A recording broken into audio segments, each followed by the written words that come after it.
Welcome to another episode of Where the Stones Have a Story to Tell, where we are embarking on our most ambitious effort yet, a multi-video segment to cover this likely vast ceremonial site, including 6 man-made structures, 3 natural features to include a cave, and when we're done with all of that and taking you on a LiDAR tour of it, we're going to come back and get into the mythology, the history, and the research to try to dig in what it was all about.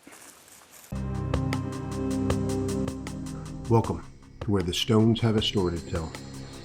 In this channel, we explore a single forest in Foxboro, Massachusetts, Gilbert Hills State Forest, where we seek to understand the hundreds of ancient stone structures and their potential historical and spiritual context, seemingly ignored by the archaeological community.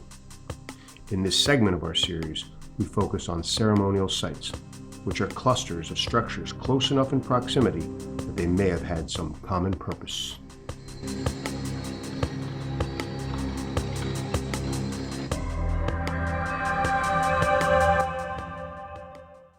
We're going to start this episode here at a 200-foot serpent or snake effigy that we covered in episode 10. So if you want to go back and learn more about snake effigies, we did 3 episodes on it. Episode 10 was one of them. This is a 200-foot long snake effigy. It faces downhill into a body of water, as many of our serpent or snake effigies do here at Gilbert Hills State Forest in Foxboro, Massachusetts. So we are going to take throughout this whole site a LiDAR tour so you can see in 3D imagery exactly the distances, the angles, and the path of each of these structures. And the reason why I offer this up as a site, as a ritual location, is that there are a number of structures out here, but they do not appear to be alone. They actually appear to be pointed to one another and oriented to certain places on the horizon that may lend themselves to an interpretation of what they were here for. So with that, let's get started. Before we go any further, I want to orient you to the overall site structure. We started off at the head of the snake effigy. Our next stop, stop 1, will be at the midpoint, which has some interesting features. Stop 2 will be the end of the snake effigy. You can see from a straight line there that takes us up to a cave at stop 3. We'll return back up to the top of the ridge line there at stop 4, which is a linear cairn that points directly to stop 5, split boulder, cairn, and niche. We'll end this episode there and pick up a follow-on episode heading out of stop 5 to our 6th stop. That will be a prayer seat in a direct line that is implied by the structure of the split boulder, cairn, and niche. From the prayer seat, it looks over an enclosure, which we will go explore. Wrapped around that enclosure is a second linear cairn that touches on a cliff overlook stop that I think is important in this overall structure, and it also happens to face, stop 9 faces the cave, stop 3. So that is the overview of the entire site. So let's start to drive the LiDAR imagery as we focus down on our starting point, which is the head of a 200-foot snake effigy.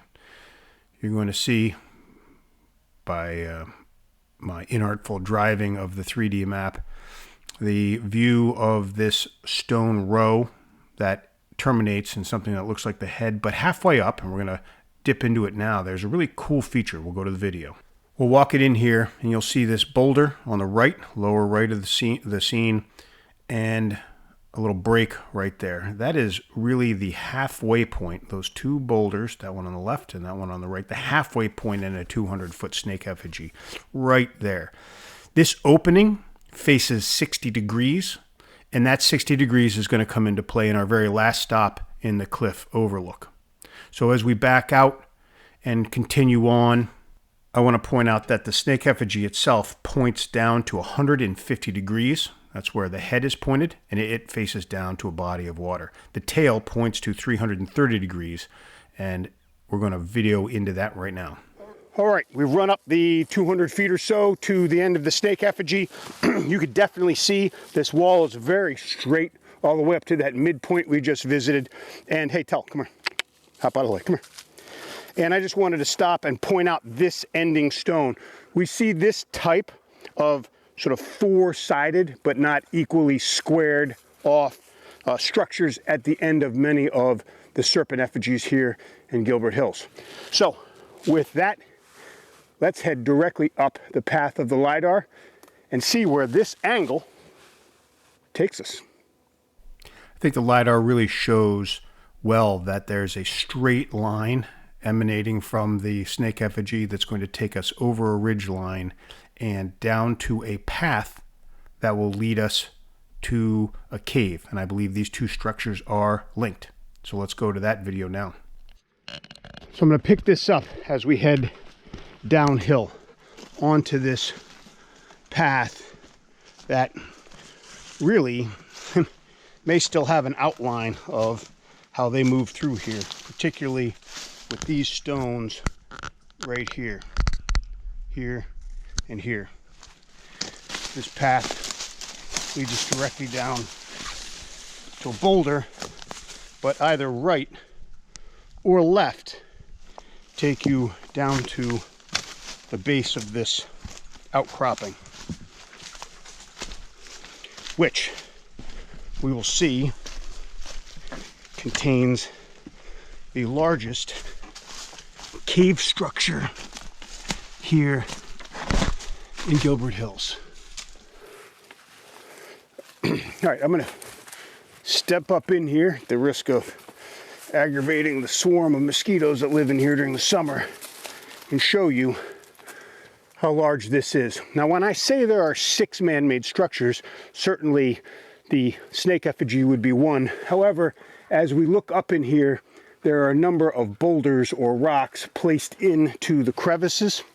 I don't count that toward the 6, but in all likelihood, if this cave was used as a ritual site, there may have been some work done here. And also, on top of all of that, certainly the area around it, I think, would be of very keen interest to archaeologists who would care to know what happened here. All right, back up the top. You can peek in the cave here a little bit through the LiDAR imaging as we back out and head back up that trail we came down. And as we get to the top, we're going to find a linear or connected cairn. These are cairns or rows, as the cursor is drawing your attention, that line up between 2 boulders. So let's go to the video. Picking up a linear cairn that starts here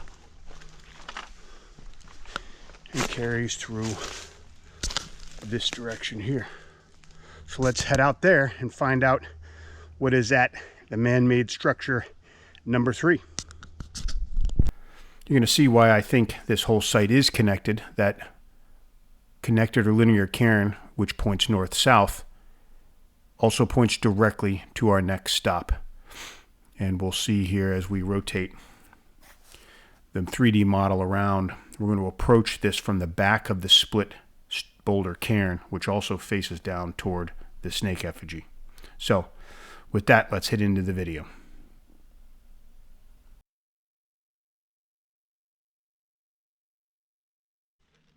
So this here is the back end of a split boulder cairn. If I back out here, you see boulder on the right, boulder on the left, and all of those stones in between.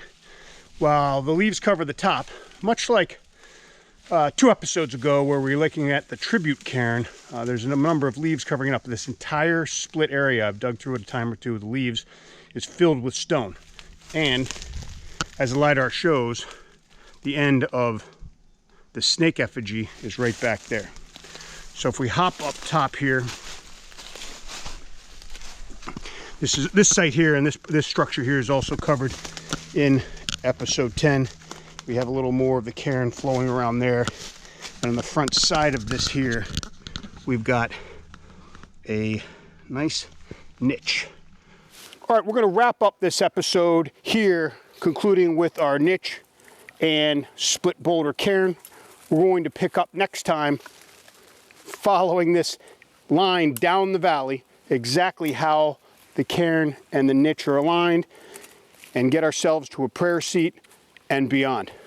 So stay tuned for the next episode where we complete our LiDAR analysis of this site, and then follow-on episodes going into the mythology, the history, and the possible purpose of a site like this. As always, thanks for watching. We'll see you next time.